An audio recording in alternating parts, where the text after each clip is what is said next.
This is Sophia Claire, and you're listening to Hank Jr. on Hank's Corner.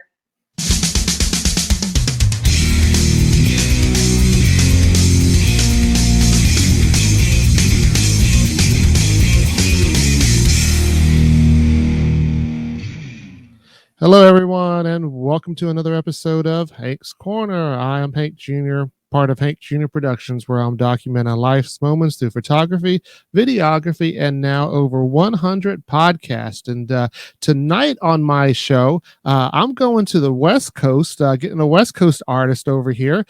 Please welcome Sofia Claire. Sofia, how are you doing tonight? I'm doing great. How are you? Good. Now, are you actually in the West Coast right now? Are you out there in California? I am, but by the weather, you'd think I'm somewhere totally different. But I am out here in California. Oh, really? How is it out there right now? Right now, we've got a little bit of sunshine for the next 5 minutes probably, but it's been raining and just gloomy for the past couple weeks. Okay. Now, your hometown is, I believe, Redwood, California, that area? Redwood City. Oh, Redwood City. Okay. Now, I've actually never been to that part. I've done LA and San Diego and I guess San Francisco at one point, only some of the major cities out there. Tell me a little bit about your area. Well, Redwood City started out as a very small town. I was born and raised here, and it has just been booming over the past few years. Over the past decade, probably. We've got all these high rises coming in and apartments and stuff, and it's definitely not a small town anymore. But the Redwood City I knew was always a small town where everybody knew everybody, and there's a few joints around town where if you go there, you're having a high school reunion. So Okay. that's kind Yeah. of And I do want to get back out to California. I used to live in Texas, and it was easier to do it from there. Now that I'm all the way here in Tampa, Florida, that's where Hank's Corner is being broadcasted. It's a little difficult to get all the way out there to the West Coast. yeah. Now, I alluded to the fact before we got on the air that I had been following you for a little while, and I believe it was like back in 2021 or probably around October-ish or something. You had gotten the WSM Artist of the Month at that time. So I guess a lot has probably changed since then, correct? Yes, definitely. Tell us a little bit about what you've been doing over the last, I guess, almost 2 years. Over the last 2 years, things have kind of gone up and down. I think starting, it was like I was shot out of a gun, right? We were like going crazy, recording, writing all the time, doing all the things. And then within the past year, it was my senior year of college. So I was just trying to get it done, just trying to get that dang piece of paper. And so now that I'm almost done, things are really picking back up again. I just opened for Dylan Scott last weekend.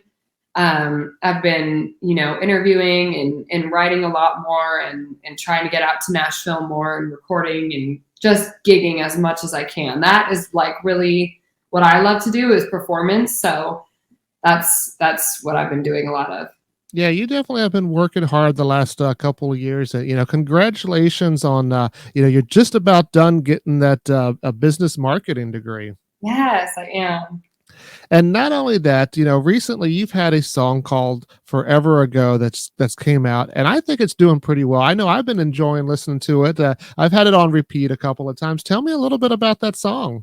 Thank you. Yes, we wrote Forever Ago.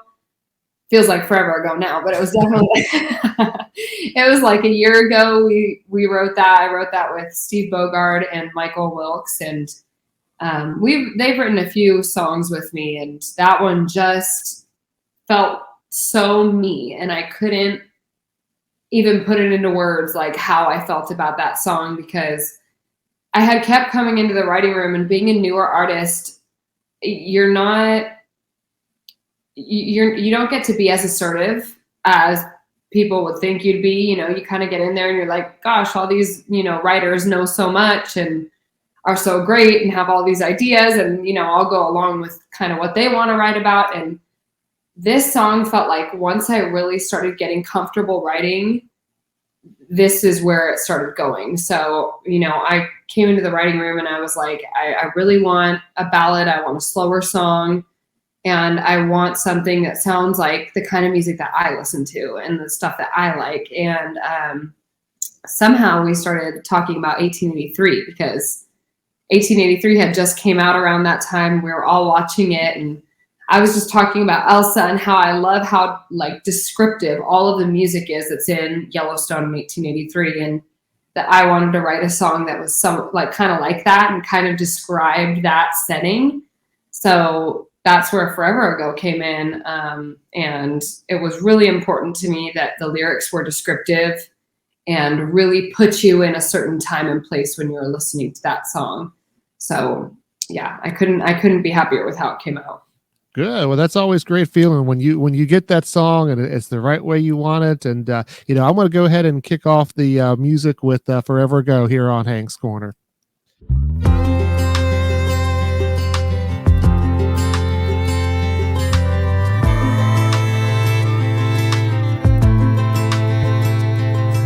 I'd seen your face in a desert sunrise, some other place, some other time. Every kiss, every touch was a sweet deja vu.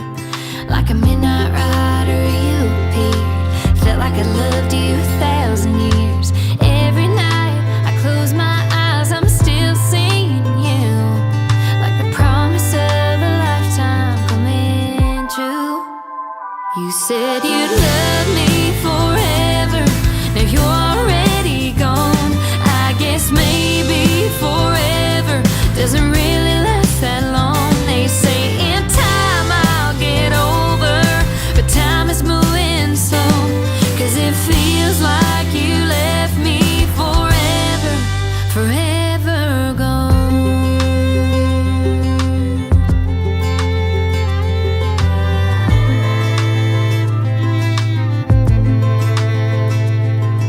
I searched for traces of you left behind.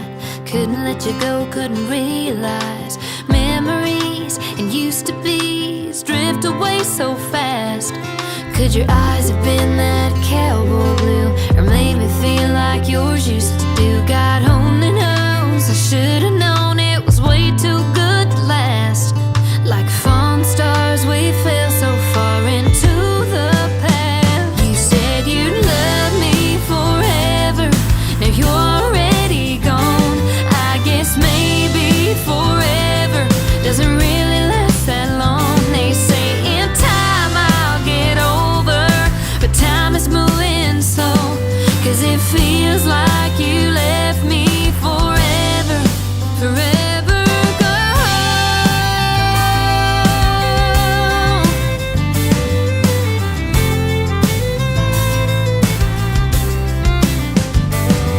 Like smoke on some horizon, blowing off on the wind. You're too far gone for trying to get you back again. You said you'd love me forever. Now you're already gone. I guess maybe forever doesn't really last that long. They say in time I'll get over, but time is moving slow. 'Cause it feels like you left me forever, forever gone, forever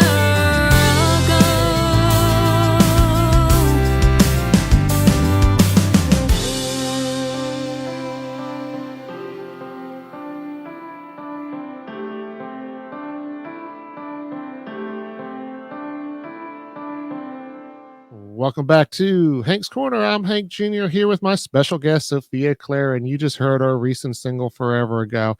Now, I'm going to try to take you forever ago back a little bit further. Take me back to the time you were probably about 7 or 8, and you're playing with your Barbie dolls, and you start singing, and mom's over there like, what's going on? I starts to discover your talent. Take me back to that time, how you got started, and kind of catch us up. Yeah, so nobody in my family was, musical, was an artist or a musician or anything. Really, I have one great uncle that plays the drums, and that was about it. But I definitely come from a family of music appreciators, especially my mom.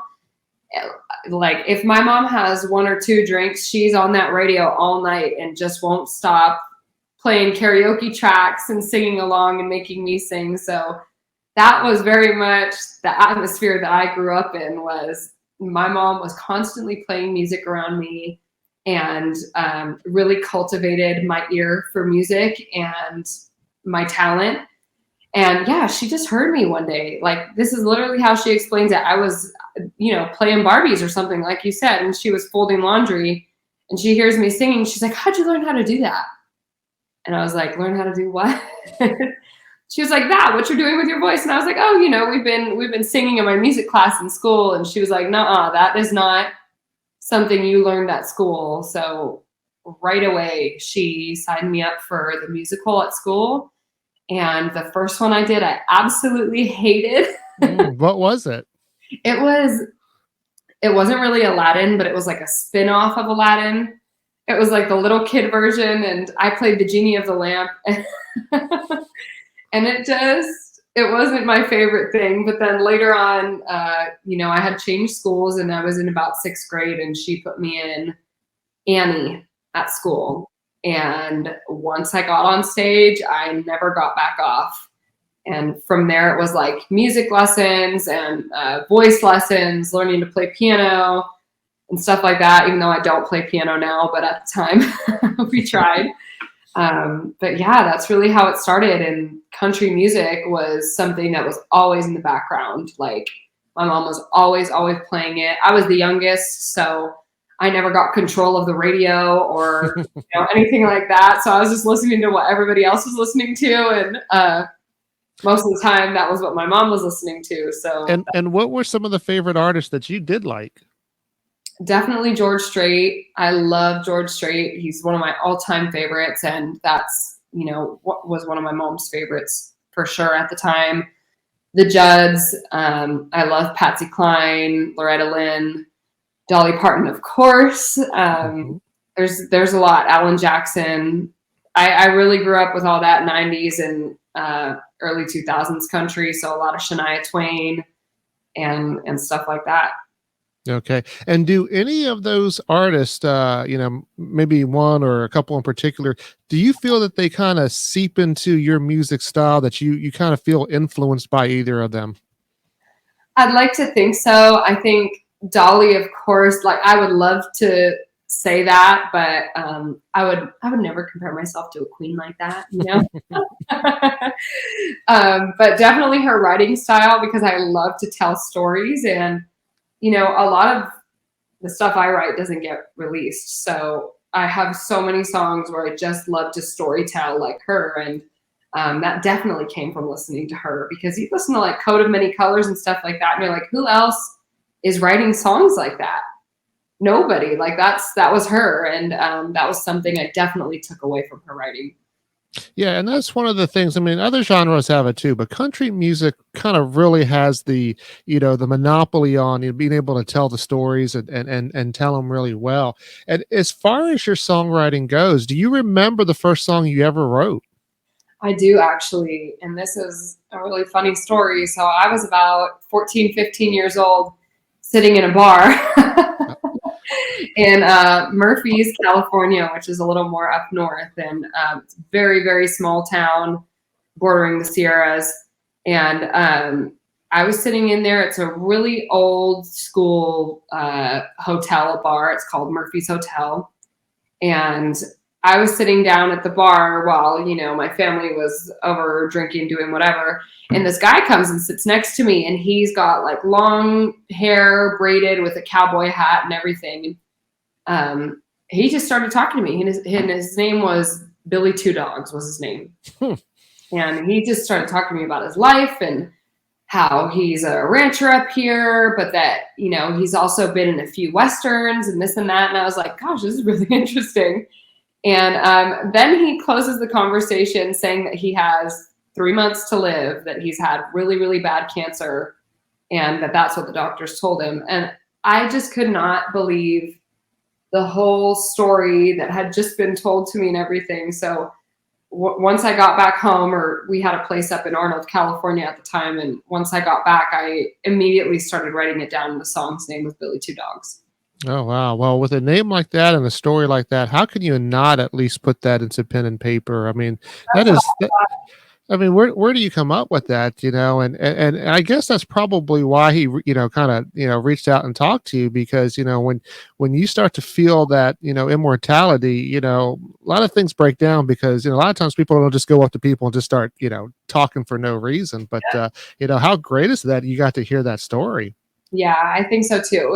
It was really inspiring at the time too, to kind of just hear that somebody from, up there who's a rancher has been in westerns and has this acting career and blah blah blah. And it was just so cool to see that dream and artistry and everything in somebody who's, just some random person that came up to me. Right. Well, that's definitely awesome. I'm kind of speechless listening to that. I don't know what to say next. So, when I don't know what to say, the best thing to do is to go ahead and play some music. Now, one of the songs that you had out early on was called "I Don't Feel Like Dancing Today." Let's go ahead and play that, and when we come back, we'll talk a little bit about that. Great.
Welcome back to Hank's Corner. I'm here with Sophia Claire. I'm Hank Jr. As always, I'm documenting those life moments through photography, videography, and now podcasting. And we just heard I Don't Feel Like Dancing Today, which was one of your first singles that you had out. Tell me a little bit about that song and how that one came about. Yeah, so this song was pitched to me because as a newer artist, I wasn't, super into writing yet. And I didn't have all the secrets and all the, connections and networking that I do now to have co-writers and everything. But when that song came to me, it felt like the writers had written it for me. That was literally what it felt like. I was like, was somebody reading my mind? Like, did they read something about me and then send this to me? But it was a song they just had for a few years, and it hadn't gotten the love that they wanted yet. So they pitched it to me, and it just immediately spoke to me. And I grew up dancing and in the theater and performance and everything like that, and it really felt like this was just about that. Growing up was about, like, when you get on stage and it's the last thing you want to do is just like put a smile on your face when you're really feeling crappy and down. And I thought that it was just one of those songs that was so broad, everybody can relate to it and understand it, and what's going on. I don't know, it was so interesting to me that, like, a song could be that broad, especially when I hadn't written anything yet. I was like, you don't have to write about heartbreak. You don't have to write about, being in love. You can write about anything that's broad that has to do with, struggles and stuff like that. Yeah, I definitely found it relatable as well. And, that's pretty cool to kind of help, get you going into where you are today. And, along this journey that you're taking, what are some of the good things that you've seen, throughout this, whether it's in the music career or just, the people you network with, and what are some of the challenges for you? So some of the challenges for me, honestly, come from myself. It hasn't been the people I meet or anything like that. It really comes from me. I've struggled with anxiety for years, and it's definitely stunted a lot of my creative growth. And I've just really had to focus on breaking that barrier and continuously challenging myself. And so far it's worked out, but I think I definitely could be a lot further had I not had those struggles. Mm-hmm. And then what are some of the good things that you've seen that you're like, hey, this is the reason why I got in, and I'm glad that this happened today because this is where I want to be. What are some of those moments? Yes, I think those moments definitely come from being on stage a lot of the time, seeing people dancing and seeing a whole crowd gather of people you don't even know is like one of the most amazing feelings. I just can't even explain it. You're there and you're like, this is why I do this. Like, everybody's enjoying themselves. Everybody's having a good time. They love the music. They're feeling it. Like, that is always what I've wanted, is to just make people feel and to make them happy and to relate to them and give somebody else some sort of outlet. And I feel like that's definitely what I'm doing when I'm on stage. So that's definitely one of the biggest reasons why I do what I do. Yeah, that's pretty cool. You get that self-validation, but at the same time, you get, you see how you change other people's lives and make them feel things that, whether it's good or just, trying to go through emotions through the song that, if I was an artist, I think I'd probably pick that as, one of the things I would like is to be able to capture people's emotions and take them on a roller coaster. Yes, definitely. It's just like indescribable. And we talked a little bit about, your college, with the business marketing and everything. And one of the things that, in today's world of marketing includes social media. And of course, this is where I get to also plug, make sure you guys are, following Sophia Claire on social media, also SophiaClaireMusic.com, which is listed below down here. Yes. Tell me though, who is running your social media? And I always have to plug photographers and videographers. So please tell me who's doing that for you. Yes. Yeah. I do all of my own social media. media, but when it comes to photography, any of the professional pictures are either taken by Natalie Jane Photography. She's amazing and is like doing all this cool stuff for like Italia Vogue and all these crazy places now. Like I've seen her career just skyrocket. And then one of my other photographers is Jordan Moore, who's also fantastic, super creative, and is just also just blowing up right now. So those are some of the people that have really helped me out with my content. But when it comes to social media and TikTok and posting and all that, that's all me.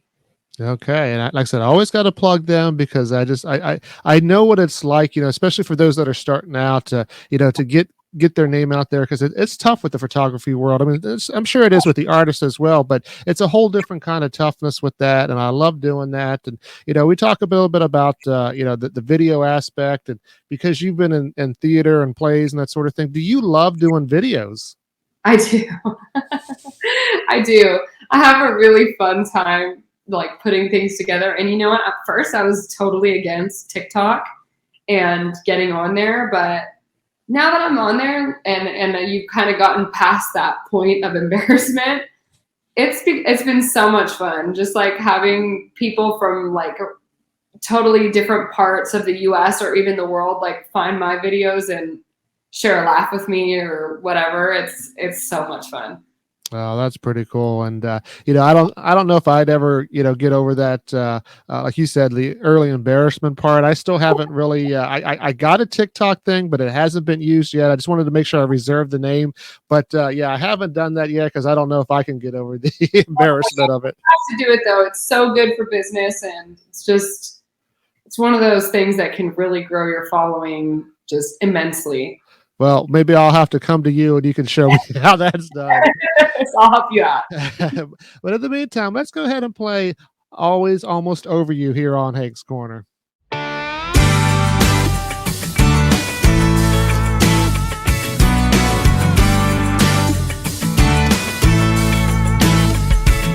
a whole weekend without even thinking about what you've been doing or who you've been seeing. But for some reason, might be the bourbon, might be the time, might be the smoking them neon lights.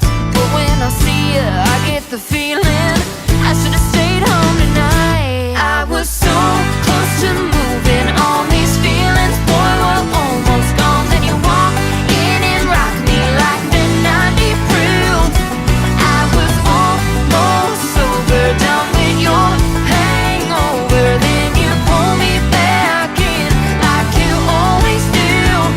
It's like I'm always almost over you. Always almost over you. Always almost over you.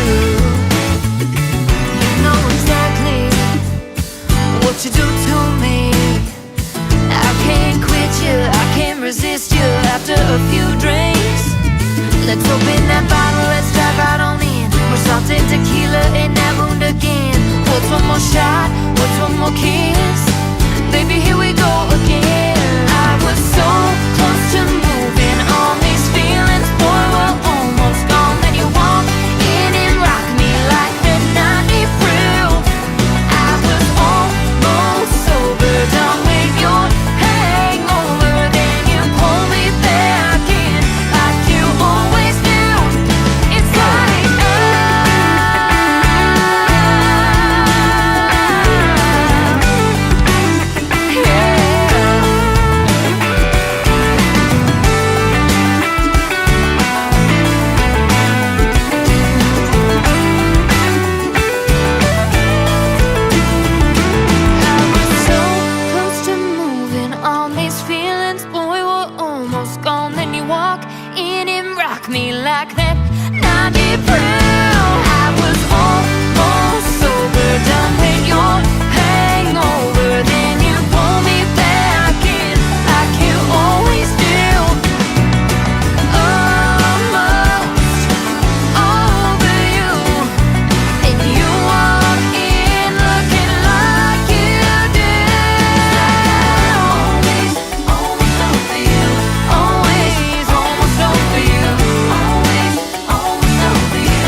And that was Sophia Claire with Always Almost Over You. And I have to say that a little slow because sometimes, I get a little tongue twisted, especially when the alliteration's all the same. So that's why I do that. And of course, I'm Hank Jr., part of Hank Jr. Productions. And so this is the time I like to talk a little bit about some stuff that, that are more fun and maybe not so much associated with the music, although it always tends to interconnect. But, as far as some of the hobbies, that you have outside of music or with it, like you've already alluded to, like the dance team. Tell us a little bit about, when you talk about dancing and on the dance team. How was that like?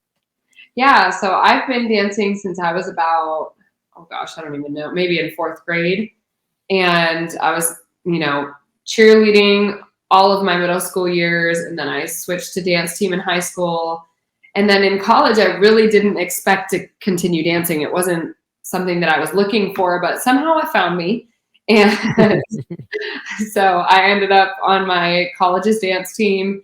And now actually they just asked me to come back and assistant coach next year. So that's a, fun little side gig that I get to do. Oh, congratulations on that.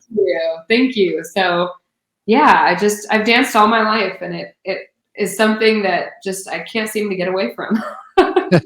Yeah, like you said, it keeps finding you. But hey, if the good things find you, you let them come. And Exactly. so what are some of the other hobbies you have? I hear something about horses and all this other stuff. What else are you doing in your quote unquote spare time? So I love horses. I'm definitely a horse girl. Not like a weird horse girl, but like, a cool horse girl. I just love animals and everything. So horses was something that I got into at a very young age, but in California, especially where I'm at, it's definitely more of a privilege than it is, something that you just have. So it gets really expensive here. And when I was younger, we just couldn't keep it up at the time. Because, I was a singer and I loved singing and dancing and all this other stuff that also cost a fortune. So it was one or the other. So I stopped for quite a bit. And then I think when I was about 19 years old, my brother became a part of this, kind of like a Western club up here. It's called the Mounted Patrol, San Mateo County Mounted Patrol. And they work on preserving the Western lifestyle. And what they really started as was sort of an extension of the police force on horseback, because we live by the coast. So the only way you could get down there was on horseback. And since then, it's evolved into a men's club. They do color guard and everything like that. They put on a rodeo every year, which I sing at.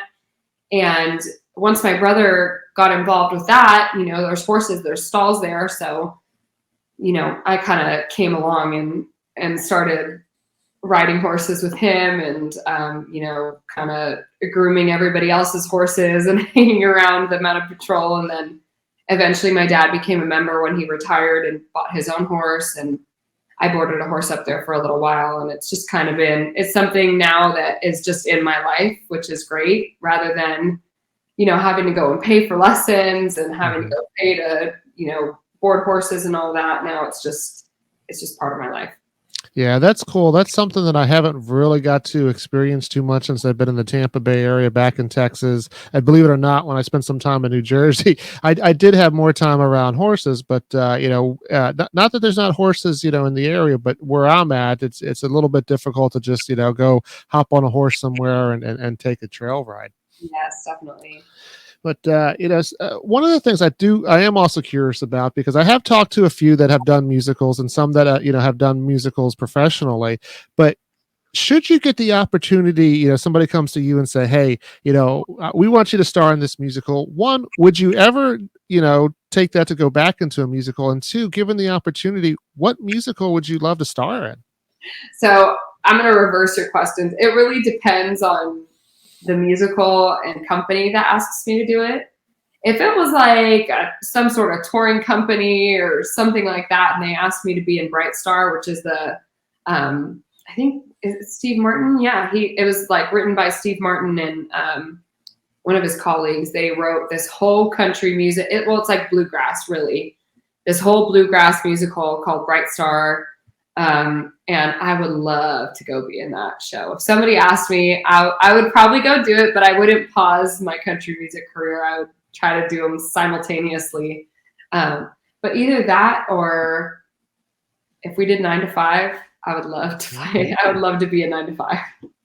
Okay, there's some new ones that I heard there. A lot of people kind of do like you mentioned Annie or Les Mis, and they mentioned that, but these are some nice new ones, and that'd be pretty cool. Yeah.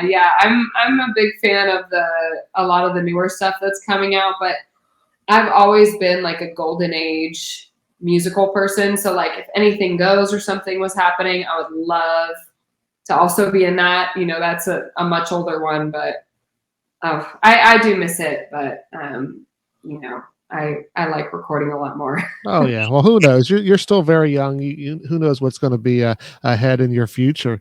And I've gotten to talk to a few artists out there in the California area that are just kind of blowing up. Presley Tennant and Franklin Wall, and tell me, in your opinion, because you're out there and they're seeing, who's somebody that we should be on the lookout for that just may take off any day now? Good question. Somebody that's around here? Yeah, or somebody that the West Coast, California area. Somebody that I would definitely recommend you check out is Joe Cash. He's over in Bakersfield. He's doing some big stuff right now. He's got great music and is really involved in the California country music scene. And I think he's open for like Cody Johnson, everything at like Boots in the Park over there, and just a really great person and really great music and a lot of talent. So I would definitely recommend that you check them out before you listen. All right, we got to check that out. And along those lines, obviously you've been on my playlist for a while, but who is currently on your playlist? What are you listening to? I listen to a lot of Ian Munsick and Cody Johnson and Lainey Wilson.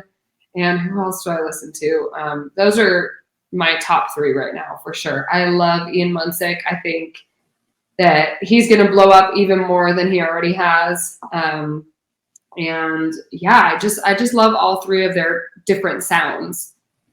Okay. And then given the opportunity to perform with anybody, whether living or past, who would you love to perform with on stage? I would love to perform with Cody Johnson on stage. Mm-hmm. I think, gosh, his concerts are just like a spectacle. And he's so high energy and his music's great. I would love to perform with him. All right. And, given the opportunity and somebody comes to, one of the Sofia Claire performances, what should they expect? They should expect a lot of line dancing music because that's what the people here love. They should expect high energy and just a really great time. Okay. And I assume that, you can find all the places that you're going on social media. And then, of course, the website, so SofiaClaireMusic.com. Check that out. Hopefully, maybe you make it out this way, maybe to Nashville or to, Florida. So I don't have to go all the way to California. But who knows? My wife keeps bugging me to take her to Disneyland again. So we might go all the way over there. And, but I do want to get to see you live and maybe get you up on this wall over here as one of the pictures. But, Sofia, it was great talking to you. And of course, in the meantime, if you ever want to be a guest on Hank's Corner, you're more than welcome to do so. Oh, I would love to. I've had so much fun talking to you. Thanks so much for having me. I can't hide the way I feel about you anymore. I can't hold the hurt inside, keep the pain out of my eyes anymore.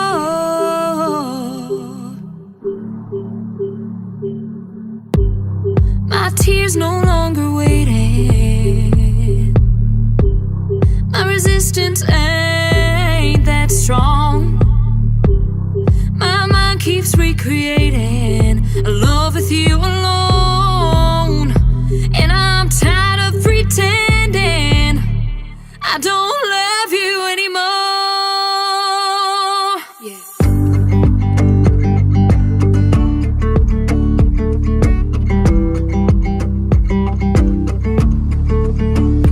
Let me make one last appeal to show you how I feel about you. 'Cause there's no one else, I swear, holds a candle anywhere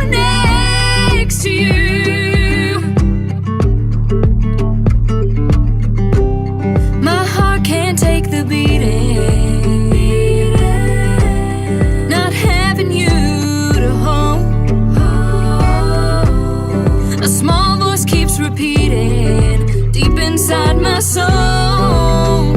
It says I can't keep pretending I don't love you anymore.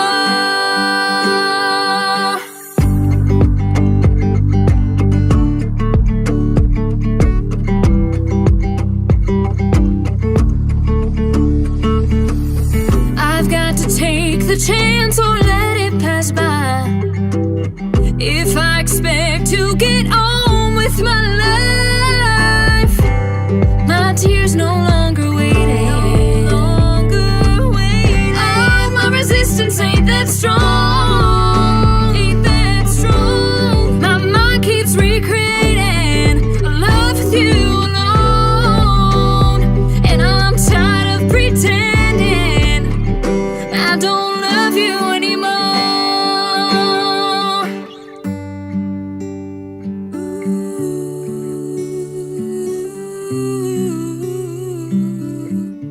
I don't love you anymore.